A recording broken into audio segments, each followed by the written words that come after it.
In my last video, we looked at how the cancelled Project Titan aligned with modern day Overwatch 2.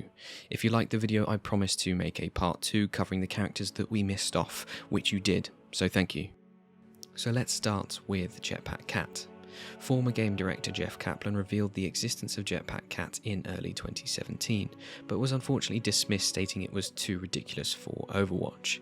You can see from the picture there were two drastically different concepts for the character, one rather energetic cat and another lazy version sitting back in his chair. Sort of reminds me of the characters from the WALL-E movie.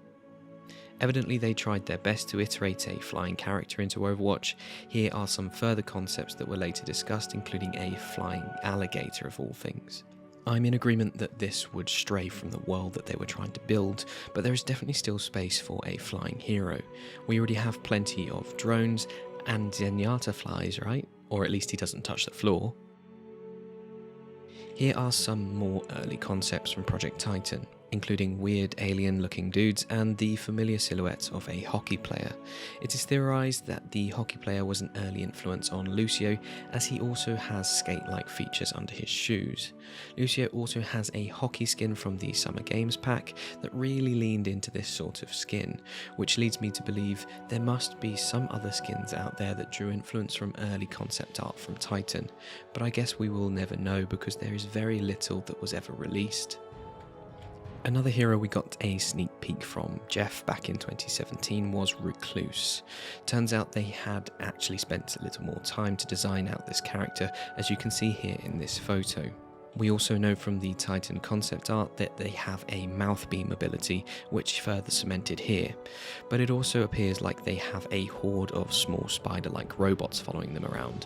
Given the prevalence of Omnic characters and the imminent arrival of PvE content, this character could be easily redesigned to fit more with the Omnic aesthetic, giving way from the green hues they currently possess for more grey and purple.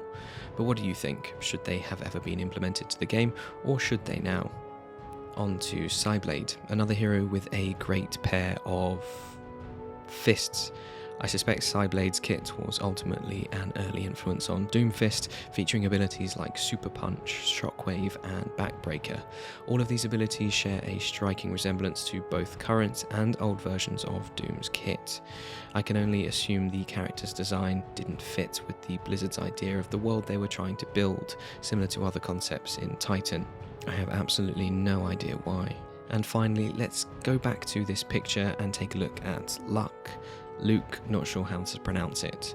I mean, just look at this guy. That's something straight out of God of War, not Overwatch, so I understand the decision to remove.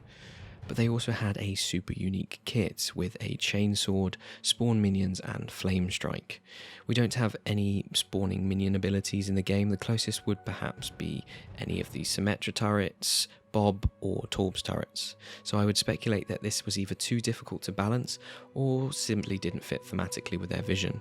So to conclude, there are still plenty of unused concepts from Titan, many of which could definitely be repackaged to modern day Overwatch, and some that have already, I suspect, gone through development such that it would be super easy to implement. What did you think of these heroes in this video? Would you like to see Jetpack Cat or perhaps something completely new? Let me know in the comments down below.